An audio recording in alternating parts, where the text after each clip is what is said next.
Hello class, आज का हमारा टॉपिक है सेशन ट्रैकिंग इन सर्वलेट या फिर session tracking in servlet using HTTP. आप सभी को पता है सेशन का क्या मतलब है। Interval of time, particular interval of time. यहाँ पे अगर हम एग्जांपल ले लें, कोई भी वेब पेज अगर 3 मिनट्स में एक्सपायर हो जाएगा, 3 मिनट्स में अगर हमारा कोई वेब पेज एक्सपायर हो जाएगा तो हमें उस वेब पेज को फिल कितनी देर में करना होगा, 3 मिनट्स के अंदर ही, तभी हमारा डाटा एक्सेप्ट करेगा सर्वर। अगर हम 3 मिनट के अंदर डाटा इनपुट नहीं करा पाते तो हमारा वेब पेज डिस्ट्रॉय हो जाएगा और जितने भी हमने डाटा इनपुट करा है वो रिकॉर्ड नहीं होगा। तो session tracking is a way to maintain state. मतलब सेशन ट्रैकिंग से क्या करते हैं, यूज़र के स्टेट को मेंटेन करते हैं और साथ में सर्वलेट में अगर स्टेट को हम मेंटेन कर रहे हैं तो उस चीज़ को हम क्या बोलेंगे, session management. Hyper text transfer protocol हमारा स्टेटलेस होता है, तभी सेशन ट्रैकिंग टेक्निक की मदद से हम पर्टिकुलर यूज़र की स्टेट को मेंटेन करते हैं या हाइपर टेक्स्ट ट्रांसफर प्रोटोकॉल की स्टेट को मेंटेन करते हैं।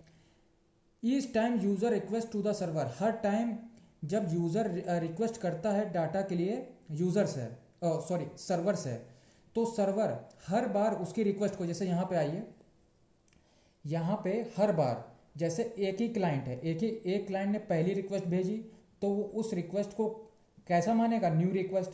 उसने जब थर्ड टाइम भी रिक्वेस्ट करी तब भी क्लाइंट्स के द्वारा, जब उसके पास सर्वर के पास थर्ड रिक्वेस्ट भी गई तो वो उससे ट्रीट कैसे करेगा, न्यू रिक्वेस्ट के फॉर्म में। ठीक, फिर इधर आइए। So we need to maintain the state of the user to recognise particular user.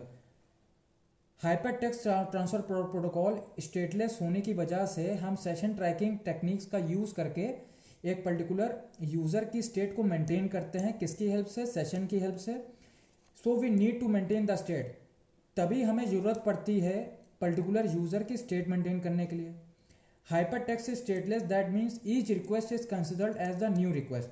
Hyper text हमारा कैसा प्रोटोकॉल है, स्टेटलेस प्रोटोकॉल है, तभी हमें हर रिक्वेस्ट के रिस्पेक्ट में हर रिक्वेस्ट जब सर्वर के पास जाती है वो कैसी कंसिडर होती है, न्यू रिक्वेस्ट।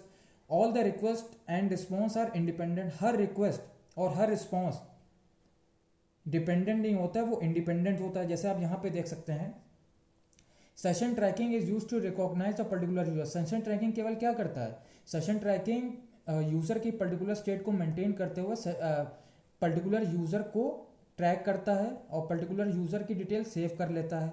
जैसे यहाँ पे क्लाइंट है और सर्वर है, क्लाइंट रिक्वेस्ट करेगा सर्वर से, उसके बाद तीसरी बार अगर क्लाइंट सर्वर से किसी डाटा के लिए रिक्वेस्ट कर रहा है तब भी सर्वर उसको न्यू ही यूज़र मानेगा। उसके बाद सेशन ट्रैकिंग टेक्निक्स, क्या क्या टेक्निक्स होती हैं। पहली चीज़, जब भी आप कोई वेब पेज बहुत ज़्यादा सर्व करते हैं तो आपके गूगल क्रोम में एक टैब आ जाता है जो आपने वेब पेज ज़्यादातर विजिट करा है। Cookies, URL rewriting, hidden form field, HTTP session.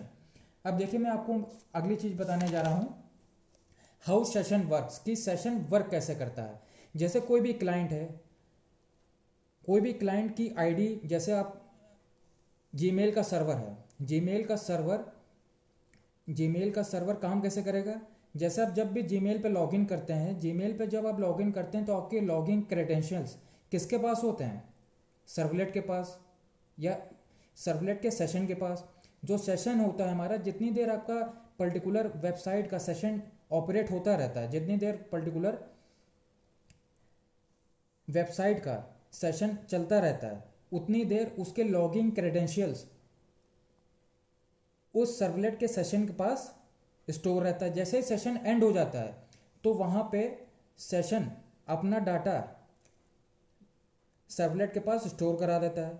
तो यहाँ पे अगर मान लो कि कोई भी क्लाइंट है, क्लाइंट ने जीमेल के सर्वर को एक्सेस करा, एक्सेस करने पे उसका लॉगिन तभी ऑथराइज होगा जब उसके लॉगिन क्रेडेंशियल्स मैच होंगे डाटाबेस से। जब वो उतनी देर के सेशन के लिए जीमेल को एक्सेस करेगा, जैसे अगर हम कहें कि उसने कंपोज करा, उसने कोई भी आया हुआ मेल रीड करा, तो वो अलग अलग वेबसाइट के पार्ट्स को ओपन कर रहा है। कभी वो कंपोज कर रहा है, कभी वो पर्टिकुलर मेल को रीड कर रहा है, कभी वो मेल कंपोज कर रहा है। तो यहाँ पे पूरा सेशन कहाँ रिकॉर्ड होगा, सेशन सर्वलेट के सेशन के अंदर। फिर जब सेशन एंड हो जाएगा, उसका टेम्परेरी डाटा जो सेशन ने स्टोर कर रखा है उतनी देर जो यूज़र ने काम करा वो कहाँ स्टोर हो जाएगा, डाटाबेस में। तो आशा करता हूँ आपको ये टॉपिक समझ में आया होगा। Thank you.